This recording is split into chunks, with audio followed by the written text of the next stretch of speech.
Para masagot ang ating mga katanungan, joining us, Yes.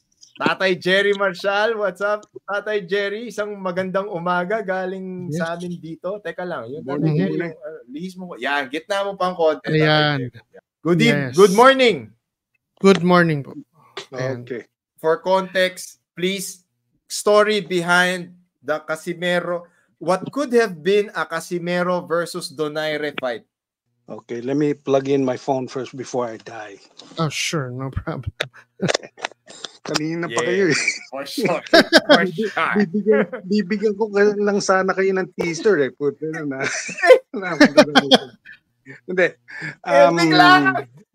Yung teaser ko dumulat eh. Okay, what was your question? Context behind what could have been yung kwento behind what could have been a Casimero versus Donaire fight. Kasi before Saul Sanchez, Donaire was in the mix of the conversation. Right. Lahat siyang fini-field nila, right? So, I mean, as far as you guys are concerned, hindi nyo alam to in the background to eh. This is happening dito sa amin. Right? Yeah. So, ito si Ito, nagpadala ng message kay Rachel. Kung tatanggap daw sila ng laban kay Casimero for the purse value na 350. Sinabi ni Rachel, I'm sorry, you gotta come up a little bit. Kasi bababa, kung kami bumaba ng ng presyo, lahat ng mga presyo sa amin ay pababa na ng pababa. Yes. Magkanong hinihingi nyo? 500,000. Hindi namin kaya yan. Okay. So, we'll call that the negotiation over. Tapos yun nga, lumipat sila sa mga other, of course, si Saul Sanchez, happy na yan. Siguro makakuha ng 250,000 eh. So, tinanggap nila yung laban. But when that was offered sa camp nyo, kay Champ Nonito, minention din nila yung what was gonna be offered kay Janriel dito sa laban na to. Dito sa possible matchup na to. Wala na sa amin yun. Wala na sa amin. Ganon din kumukha nga nun. If you ever saw the conversation between Silver Boys at saka kay Champ Nonito na nagkabanggaan sila. Yes. Sinabi ni Champ Nonito, you don't know what Janriel is supposed to be receiving pag kinalaban niya ako. This was some time ago, Yeah. Pero alam namin kung anong offer sa kanya. Because sa amin manggagaling yung offer eh. Pero yung kay Ito, ibigay sa amin yung makukuha ni Janriel, that won't happen. Siya nang bahala sa fighter niya. Yeah. Pero yan, realistically from 250 to 350 ang kita niyan. Hindi lalaki. Hindi ba pinagmamayabang niya for some time there, pinagmamayabang na naka 1 million na daw siya. Yeah. Sabi niya. Yeah. Well, 350. 350 times 3, may 1 million ka na. Yeah. Samantalang si Champ Nonito, nakuha niyo sa isang laban. Yung kay Rigondo, 250 lang nakuha niya. Ni Casimiro, 250 lang. Samantalang si Champ Nonito, 1.2. So makikita mo yung difference ng So why would you price yourself down if you are getting that big of a pay? Nakita ko nga before I forget. Nakita ko yung yung interview nyo kay Boy Bisa. Jason. Yeah. Jason. Ang masasabi ko lang yan, if you give him much credibility, kayo kako naluloko. Okay? Because I guess you can read our faces during the interview. So no, after I see the first part of that interview, sabi ko, oh shit, this guy is pulling you guys' leg, and if he did so, if he was able to change your mind sa magandang selling point niya, because that guy is a clown, I mean, inupakan siya ng utol niya dito sa Las Vegas. I don't know if you knew that. There have been a lot of rumors about that. Umalat din yun. Umalat din. Go on YouTube, tignan nyo yung Butod Channel 2024. Okay? Ang first ng video noon na pinakita nila is yung mugshot ni Jason Casimiro na sa kamukha. Okay? Ang utol niya gumawa noon. Now, why they got in a fight, I really don't care. Pero yun ang mga ano niya eh. Tapos, yun nga, sinasabi pa niya, meron siyang siguro a week before yung interview niyo, LS siya, na sinasabi niya, ang mga Donaire daw walang tulong na ginawa sa kanila. Ang umpisa niya una nung in-interview si Casimiro, sabi niya binastos daw siya ni Champ Nonito, hindi siya kinausap, nakita daw sila sa gym, hindi daw marunong magtagalog, hindi marunong magbisaya and shit like that.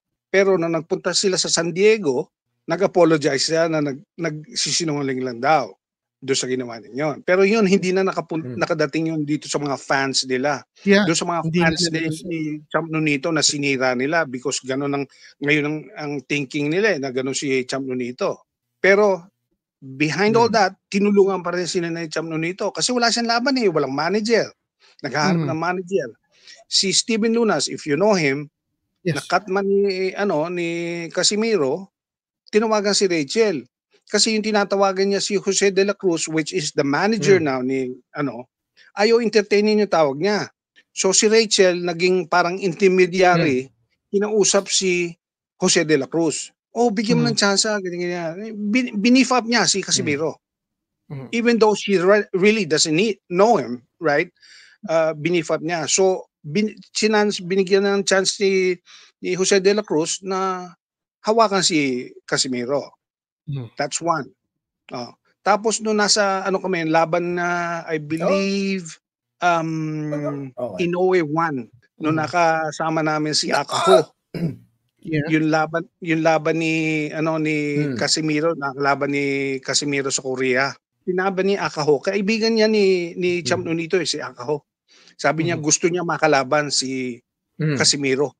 So tinawagan nila Champ Nonito si Jose de la Cruz, binigyan nila yung challenge video ni Akaho kay Jose de la Cruz. Sabi, ito gusto yung kalabanin. Naghanap kayong kalaban, ito ang kalaban. So ibinigay, natuloy yung laban niyon. Tapos ito butang na si Boy Bisa, sinasabi wala daw tinulong sa kanya ang Team Donaire. Kami totally pissed off kami dyan sa magkapatid na yan, sa mga yan. Sa Okada nagrereklamo sila. Bakit daw ang Team Donaire nasa Okada at sila nasa another hotel, venue. Hindi niya naiintindihan yung ginawa ni Champ Nonito at ni Rachel na commentating, libre. Kasi yun ang kinontrata sa kanila. You know? At saka yung mismong Okada, kinontrata sila also mag-meet and greet ng mga VIPs nila dun sa likod. Para mang give and take na. Yun ang binigay sa amin. Yung kwarto na, tsaka actually pati yung mga accommodation, kain and stuff like that. Tapos yun ang binigay ni Champ Nonito sa kanila, yung commentating at saka yung meet and greet sa mga VIPs nila. Sila Casimiro nagrereklamo kasi sila nasa kabilang hotel. Ibinayad lang nila para makakuha ng hotel dito sa Okada. At ewan ko, nai-engage kasi may nagsabi, this and that. Pero yun ang kinaabutan niya. Kaya as far as yung magkapatid, especially nga yung Jason, I wouldn't believe a word they say. Kasi matulis ang dila. And sa mga LS na yun din yung nagiging shtick nila. Parang shtick nila Parang it's to create agitation. Tapos wala. It's to basta nabubuhay sila sa issue. Kaya nga sinasabi ko nga rin na yan, yung pagka pinibring up si Casimiro, sinasabi namin this is going to be a make or break fight for him. Kasi he's not getting any younger. There's no direction in his camp. Hindi natin alam ano pa ba. What does Treasure Boxing have in store for him? He doesn't really have a camp. Diba? So with the way you see this fight folding, diba? Yeah, Tatay Jerry, what are your thoughts on John Real's upcoming fight sa October, given na he hasn't really changed anything? Ngayon, based on yung huling sinabi namin, sabi nila magkakaroon daw sila ng strength and conditioning tsaka nutritionist daw. So, how do you see this thing unfolding? Bro, wala pa ako nakikita. Hindi ko pa nakikita. Ako, usually, I make my decision on weigh-in. Because that's when you find out kung anong kaso ng tao na nag-dieta. Right? You could see in his eyes, you could see his actuation, pagtayo, pag-post nung silang kalaban nila, magpo-post off sila, makikita mo. In this case, bago pa lang. Okay? Just knowing what I know of Casimiro camp and stuff, doon ako kay Saul. You know, hinihintay ko na lang magbukas nga yung betting site dito na makakataya ako eh. Right now, hindi pa open eh. But I will bet, you know, and depending how much I plan to win and lose, kung paano, di ba? Speaking of Nonito, ikaw, Tatay Jerry, you're the closest one we have to the Donaire camp. Where do you attribute yung resiliency, yung perseverance, and yung longevity ni Nonito Donaire sa boxing? So at least people who are watching this in the local boxing scene can help. This can help them out. Yeah. Well, first of all, ang ano diyan is frame of mind. Ang ano niya, it's whatever he manifest makes it happen. Utak niya nagtutulak, right? Hindi pinipwersa ng katawan, utak niya nagtutulak. Okay? Then the way he takes care of his body. Wala siyang laban until siguro end of November, beginning of December. Pero he's training already. His weight is within 7 pounds of 118. Wow. You know, it's not hindi umiinom, walang red horse. I mean, once in a while, I guess, kung kung magse-celebrate, you know, celebratory drink and stuff like that. Pero hindi yung papaka lusaw ka sa alcohol. You know, tapos ang ano diyan, since Rachel is the trainer, ang ano nila, ang camaraderie nilang mag-asawa is that na isang sign lang and he will execute in the ring. Numero lang sasabihin. He will execute. Wow. Actually, na-inculcate na rin si Doc J diyan because he was the defensive coach. Yes. Yung last laban ni Champ Nonito. That's why yun nga mababalik kami sa Cebu sa pag umpisa ng heavy training niya. So yung mga ganun na ang kaya ako I don't know, I'm critical ako. If you're gonna ask me sino sa mga Philippine coaches na trainer ng boxers natin na magaling, ang isa lang masasabi ko sa Doc J. Okay, don't give me any other so yung coach nito. No, I don't believe in that. Kasi pag ikaw ay trainer, hindi ka magkakaroon ng pagkakamali because pag ikaw nagkaroon ng kakamali, yung fighter mo nagsasuffer eh. Okay? Like for example, ito si Joven Jimenez. Inilaban si 2 beses ilinaban si si Angkahas. Biro mo hindi kumuha ng Catman. Bakit hindi kukuha ng Catman? Kasi daw, yung Catman kukuha ng hangin. Kukuha ng hangin doon ringside. Mawawalang hangin na pupunta kay Jerwin. Yun ang rason niya. Putang nakako. Pag nasugatan si Jerwin. Yeah, panoorin mo. Ewan ko kung nandun kay Kuya Nim Wells channel yon, in-interview na siya at si Mandirigma, in-interview niya si Joven Jimenez. Yun ang sinabi. Sabi ko, putang na tarantado to. I mean, you need everything you need for your fighter. Oh yeah. One of them is a Catman. Puti, masugatan yung fighter mo. Ikaw magagawa nung sugat at ikaw yung magbibigay sa kanya ng instruction kung anong gagawin niya sa laban. Hindi mangyayari yun.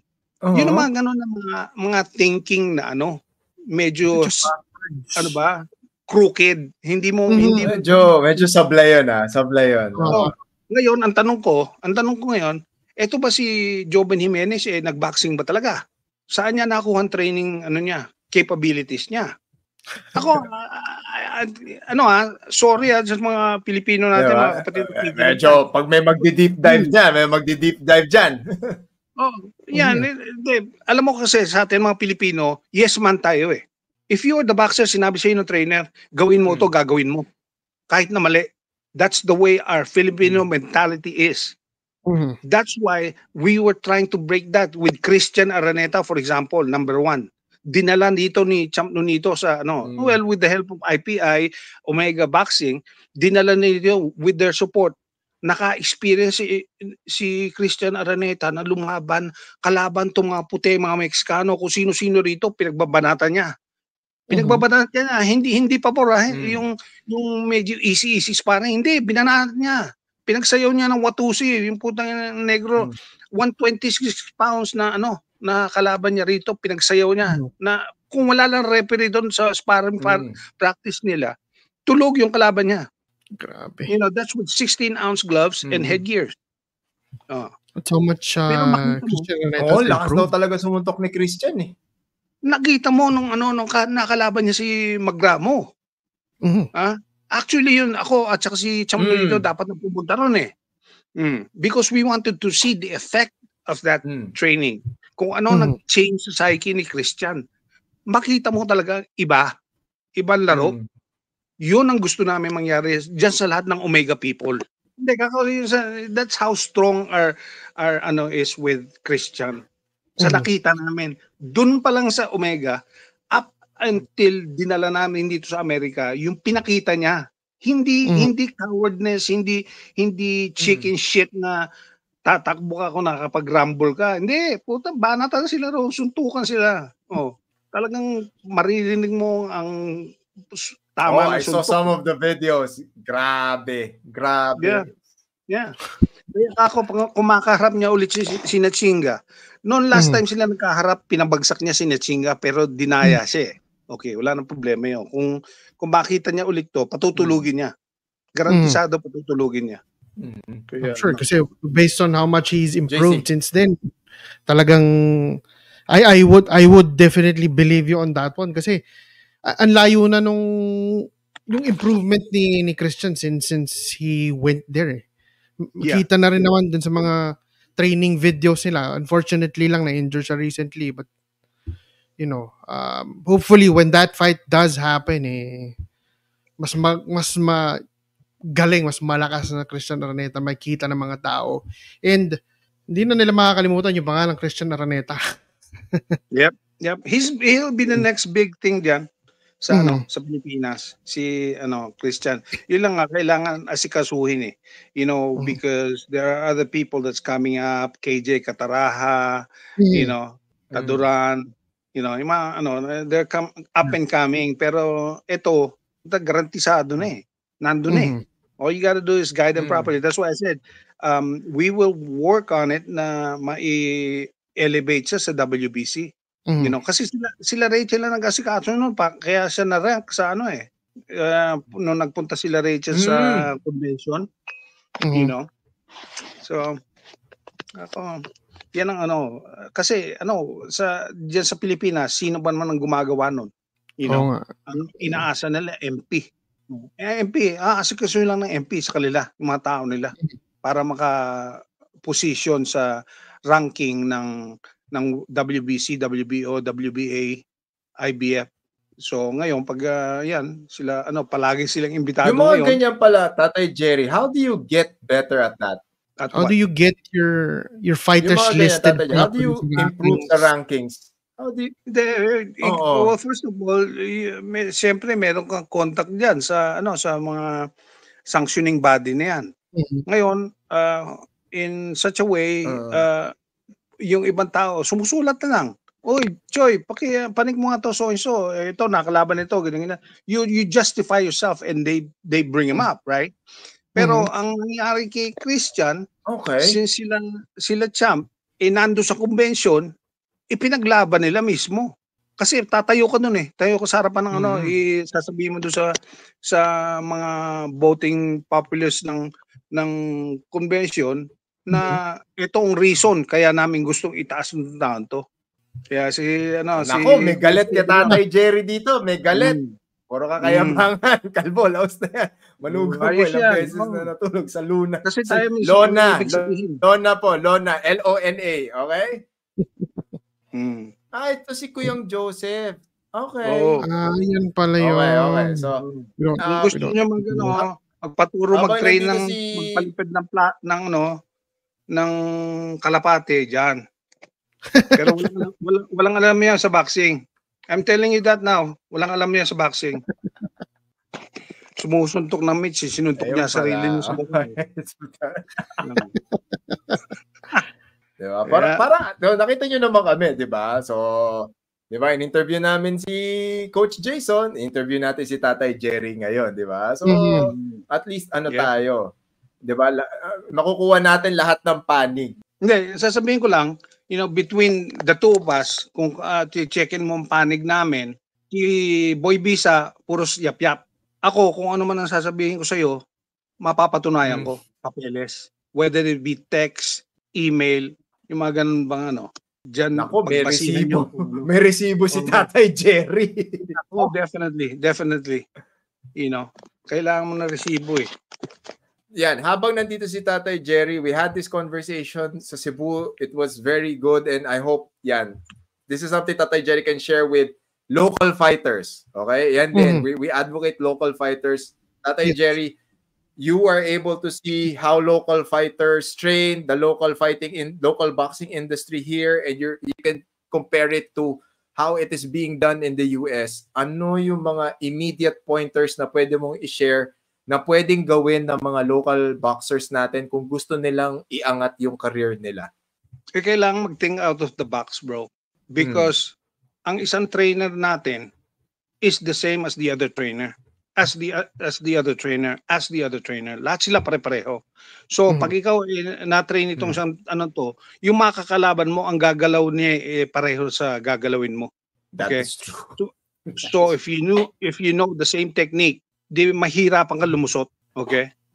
Kamukha sa Taekwondo, for example, ang spin hook kick, right? 360 round kick.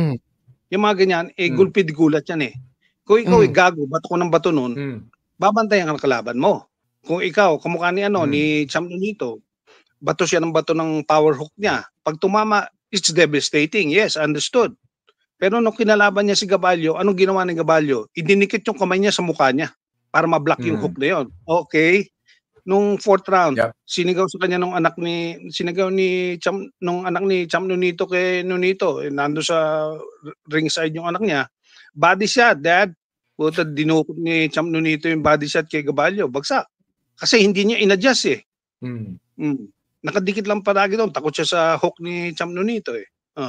Yun, yung mga ganun ba? Kako, masyadong na-fixed ang mga tao doon sa training, sa mga trainer, nawawala yung utak nila. Kailangan wide open ka mag-isip. Hindi porket yun ang madali, yun ang gagawin mo. Wow. Okay, tama yun. Alam mo bro, at saka ako kung ako tatanungin mo, I'm not afraid to say, if you're bullshit, I will tell you you're bullshit. If you're a no-name trainer and you're claiming to be the best, well, tough shit, somebody's better than you. Especially kung fighter mo natatalo. And that's why most of our fighters natatalo. It's not because yung fighters natin mahina. Mahina yung trainer. Wala silang bagong mabigay kay sa mga fighters nila. Kamukha ni Jason Casimiro. Ano ba naman alam niyan? Hindi man tumatakbo yan eh. Puro mitts lang ang pinapakita niya kay Casimiro. Tingnan natin kung yung meat work mo magtatrabaho kay Saul Sanchez. Because ang ginagamit ni Saul Sanchez, the strength and conditioning, si Memo Heredia. Oh, former strength conditioning coach pala nila. Yes. Si Memo. MP yan eh. MP si former strength and conditioning coach din yan. Very respected. MP si Saul Sanchez. Nakita ko nga eh. Kaya dyan lang mismo. Yun nga yan yung added spin sa Saul Sanchez Casimero fight eh. MP si Saul Sanchez eh. The fact that MP si Saul Sanchez is the added spin. Tapos yung additional bonus pa doon, si Memo Heredia ang tutulong kay See? Yung MP na lang eh, yung any bullshit na palalabasin ni Casimiro, whether kung pwede 123 pounds tayo maglaban, hindi yung 122, kung ano man ang gusto niya i-twist do sa weight limit, hindi siya papayagan ni si ang harap diyan eh, si Sean Gibbons. Nako. Masamang sa kanya ni Sean Gibbons. So hindi siya pagbibigyan. Hindi siya tumungtong ng tamang timbang, bayad kan pina. Ngayon, hindi pa rin niya makuha yung timbang after 2 hours. No. Walang laban. Tanggal siya ngayon. Wala siyang kita. Samantalang si Saul Sanchez, pwedeng kumita. Easy yan. Pag lumagpas siya ng siguro mga 25,000 dyan. Pinner yan. Na, bigla nagbigay pa ngayon ng pang-content ngayon si Tatay Jerry sa mga Casimero Casimero vloggers, magpasalamat tayo. Magpasalamat kayo kay Tatay Jerry. Okay, magpasalamat tayong lahat kay Tatay Jerry kasi ngayon may bago na naman kayong content idea, Saul Sanchez. You heard it here first. The fighter from MP is going to create another story in the Saul Sanchez Casimero fight. It's going to be Casimero versus MP. Mag-aharap uli si Casimero the Casimero camp versus the MP camp. So, ayan, Sean Gibbons versus...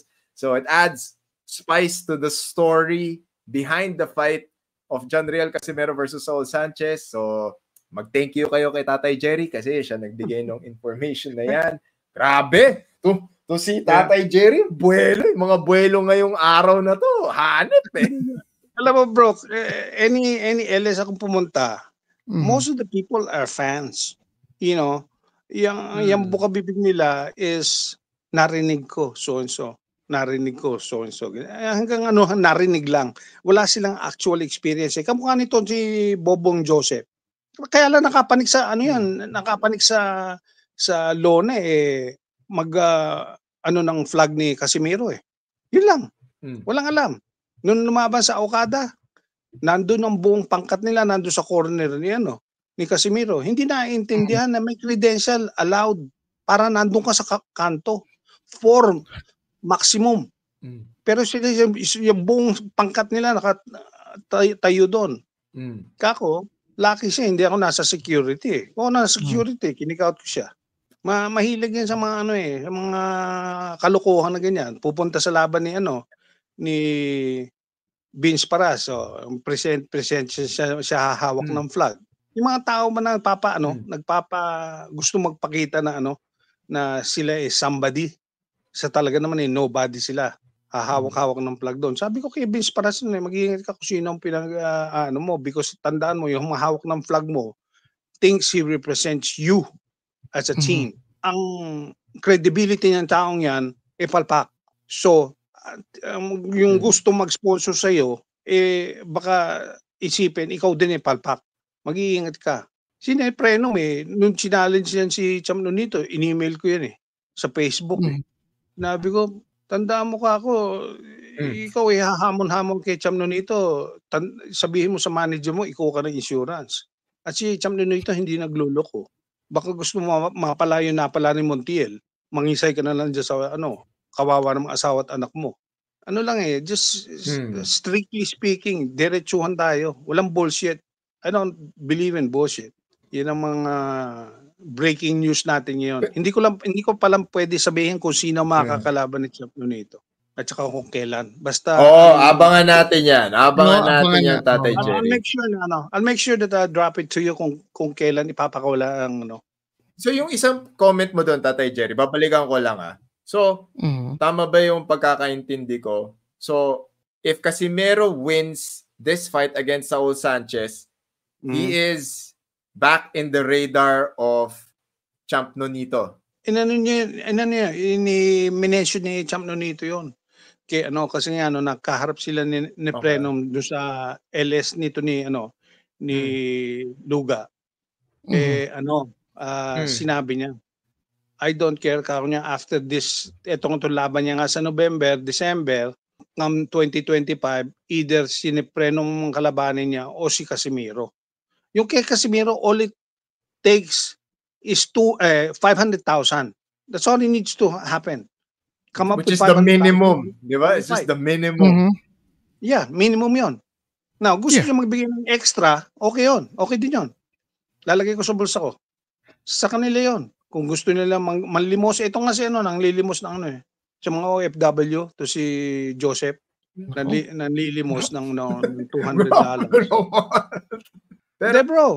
Pero kailangan manalo si John Riel kay Saul. Well, kailangan manalo si John Riel kay Saul bago niya labanan. Yeah, pero bro, isipin mo, si Saul Sanchez is not sa lowest of the low sa ranking. Pag siya ilinampaso niya si Casimiro, bakit pa siya ilalabanan ni Champ Nonito? Ina-knockoutin lang naman siya ni Champ Nonito eh. I mean, kasi niyan, ang backstory niyan, yun nga, nagmamayabang nga si Casimiro, kakayanin daw niya si Champ Nonito. Okay, show me. Parang ganun ang sinasabi ni Champ Nonito. Pero kailangan maglabas kayo ng 500,000. You know? Ngayon, yung mga natin, mga kapatid natin sa baba na pro Casimiro, kung gusto nyo, pautangin nyo ng pera si Casimiro para makakompleto siya ng 500,000. Tapos ibigay kay Masayuki Ito at iaabot kay Champ Nonito yan. Tapos hahanap pa ng venue. Ako, ang suggestion ko, New Star, Cebu. Mahirap makabili ng ticket yan pag nangyari yan. Garantisado yan, bro. Hindi makakabili, ordinary people, hindi makakabili ng ticket sa New Star. Garantisado yan. Tangina, sold out. Yun ang pinaka-sold out. Baka may standing room for pa. Sure. For sure. For sure. Yep. Kailangan malaking venue. Kailangan malaking venue pag yan. Kasi malaking venue. Ano yan eh, kumbaga kailangan malaking venue yan. MOA. Diba? Tatay Jerry, this is not the first time na dapat maghaharap si John Riel at si Champ Nonito, di ba? When John Riel was with MP, binalak nilang gawin yan. And nagkaroon ng falling out sa negotiations because of personal matters din. No. Pwede mo pa bang or what was the real issue there? The real issue. Ayan. Because they were claiming a personal. Baka gusto mo na isirado to. Elit mo Real issue, bro. Sige, kwento mo yan, Tatay Jerry. Kwento mo yan. Okay. Nag-iensayo si Casimiro sa gym ni kalimutan ko na dito sa tabi lang namin ng bahay namin yan eh. Kapitilyo. Nag-iensayo siya. Tapos nagbi-video si Sean Gibbons. Tapos humarap siya doon sa camera. Tapos sabi niya Donaire, do you want any of this? Ibig niya sabihin si Casimiro. Di sinabi ko kay Champ, sina-challenge ka na may SG. Pinakita ko sa niya yung video. Okay. Tawag si Nonito kay Richard Schaefer. Tingnan mo nga kung masusunod mo yung laban niyon. Puta naman, big man to si Richard Schaefer eh. Di sinulot niya. Nakuha yung laban. Pinadala yung kontrata. Wala pa nangyayari sa kontrata. One of the things stipulated in the contract that you must sign up to VADA 24/7, 365. Walang movement. Sure. Okay? Ini-stall nila yung yon. Come to find out, okay, the reason, first of all, the reason we asked for that, may nag-tip sa amin na on the juice daw si Casimiro. Okay? Ikaw pa lalaban ka kung kalaban mo on the juice. No. Kasi it won't be fair. Doon sa mga kapatid natin sa baba, let me explain, ang juice, hindi Gatorade, banned substance, mga PEDs. Yan ang nandun. Nun nga, pinush namin, walang nangyayari sa application sa BADA. Si Rachel in touch with BADA. Yeah. So, tinitignan niya, ano ba? Dumating na ba yung application? Kasi nasa pool si Nonito eh. Wala. Until finally, binigyan na Rachel ng ultimatum. Uy, pag yan, hindi nyo pinagalaw yung application yan, we will cancel the fight. Labas pa si Silver Boys eh. You can't do that. Ginaganon si Rachel, gago ka. Hindi magagawa ni Rachel, tawag si Rachel. Cancel ang fight. Di kinancel ang fight. Kasi, tapos ang ni Casimiro, nung na-cancel yung fight na yun, ang next na naman niya, claim na niya nalabanan si Inoue. End of the year of that specific year. Yeah. Pero inaawitan pa nila yung laban kay Champ Nonito until nagkaharapan sila nagkausap sila. Ito namang gagong Casimiro, tinatanong kay Champ Nonito kung pwedeng ipadala sa kanya yung kontrata. Sabi ni Champ Nonito, hindi pwede. It goes through your manager. Hindi ko pwedeng ipadala sa yung kontrata. It's never done that way. Hindi pa daw niya nakukuha. Wala. Paano? Inipit ni Sean Gibbons Tinakbo mo na siya pagkatapos yung laban ni ni Rigondo. Pagtakbo niya kasama yung pera. Kaya walang natira dito. Yung bank account niya, sinahid niya. Kaya galit sa kanya si Sean Gibbons. Kaya inipit niya yung kontrata niya. Wala siyang laban. Yun lang ang story noon. So yung twist po nila na sinasabi na Rachel got offended with whatever they were saying about her was not true at all. It's something, but it's not the it's not outlying truth sa nangyari. So yung deeper than that. Yung papeles nyo sa bada ang tirahin nyo. Tapos ito si Silver Boys, para man dinider niya si Rachel. Parang wala ka magagawa, babae ka lang Parang gano'n na labas ni Silver Boys hindi itong gagong Silver Boys, hindi naman niya alam na itong mga taon to, sila Tom Brown, ang anak ni Tom Brown, sila Bob Arum, lahat yan nakakausap ni Rachel si Silver Boys, tagahugas ng plato ni Casimiro nung nandito yung sa Amerika. Kala niya alam na niya kasi assistant siya ni MP Yan ang hirap ng mga tao na nabigyan mo ng konting lakas kala mo challenge mo si Rachel sinat down niya yung laban ni kay Casimiro imbes na the biggest fight ng dalawang Pilipino nawala. Maraming nag-aabang nun and we were actually nung nababalitaan, we were thinking na yun possibly yung biggest payday ni Casimiro in his career if that happened. Well, yeah, during at that point. Yes. Yeah, at that point it would have been. Yes. Pero hindi nga nung nagdidiskusyon si Casimiro at saka si Champ Nonito at saka si Silver Boys, ayaw ni Silver Boys ibigay yung telepono kay Casimiro. Sabi nga ni Champ, let me talk to John Riel. And I will tell him how much money he's losing but not fighting me. Pero ayaw bigyan ni Silver Boys takot siya Baka, kasi kita mo ang typical example niya ang Island Pacific nagbigay ng $10,000 na sponsorship kay John Riel Casimero. Ang ibinigay ng MP kay John Riel 2,500 lang. Nalaman ni Casimiro na gano'n ang kaso kasi tinawagan niya yung Island Pacific nagpapasalamat. Thank you for the 2,005 na may binigay niyo. Ang 2,005, 10 ang binigay ko sa iyo. Din ang Bulgar. 10K. 10K. Yun. Finally, nagkadiretso siya, binigay sa kanya yung 10K. Pero yung mga ganun ba, yung mga idiosyncrasies surrounding the boxers, hindi ko malalaman yan. Mga fan lang kayo Right? Yeah. Yung mga hindi talaga nakadikit sa boxing Puro I think sila o I heard Kaya kaya nagiging convoluted ang story sabihin nila si Champ Nonito dinaga at ayaw labanan si Casimiro. Hindi, gago si Casimiro ang dinaga at ayaw magpabada test. Kasi lalabas meron siyang sa katawan mga peds. Bansot si Casimiro 5'4". Nakita mo bang gaano kalaki katawan? Lalo na ngayon. Puro lechon ang kinakain. Pero laki ng katawan. Hindi lalaki katawan kung walang tulong yun Diba? So now you know. Grabe. Yes. Grabe to. Diba? Grabe. Ayan. Tatay Jerry, we appreciate your time. We appreciate the stories.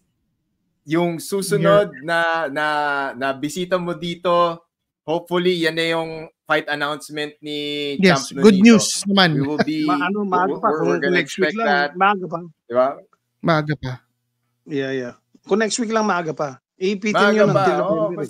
At best November niya iipitin Hindi, yung mga susunod na sa susunod na pag-akyat mo, we're gonna ask for more stories and we're gonna ask more questions. Yeah. Well, you have to pasok ask kasi kami bukas eh. May pasok kasi kami bukas eh. Oo eh. Wala pala, no, gabi din eh. But you have to ask the right question para lumabas ang tamang sagot. You know. Yeah. Ayan. Paghahanda which means natin we will yan. do more research as much as we can. Yeah. Ako, kala ko alam nyo eh. That's why I blurted it out. Pero yung pala, I exposed a little bit too much. Hindi kasi ito, yung mga, syempre, yung ikukwento natin, yung pwede nyong ikwento, di ba? Syempre, ako, yung mga personal na conversations naman natin, hindi ko naman yan ikukwento eh, di ba? Syempre, iba yung personal conversations, iba yung pwede nating i-share sa public sphere. Di ba? So at least ayan, di ba? Para rin hindi tayo na... sinabi sa inyo is it's public matter. Lahat yan. Pero to what extent, siyempre, it's to how deep your question is. Di ba? I mean, the conversation is there and I will, hindi naman ako magsisinungaling sa inyo eh. Yun lang, pag tinanong nyo yung proper question, sasabihin sa inyo ang tunay na answer. But I appreciate it, guys. Diba? Okay, so thank you so much for your time. We appreciate you. Thank you. We appreciate all the stories. We'll ask more next time. Yes. Thank you for coming up. So susunod ulit, Tatay Jerry. We'll see you. Okay, mga brad. I will see you later. Thank you, sir. Bro JC.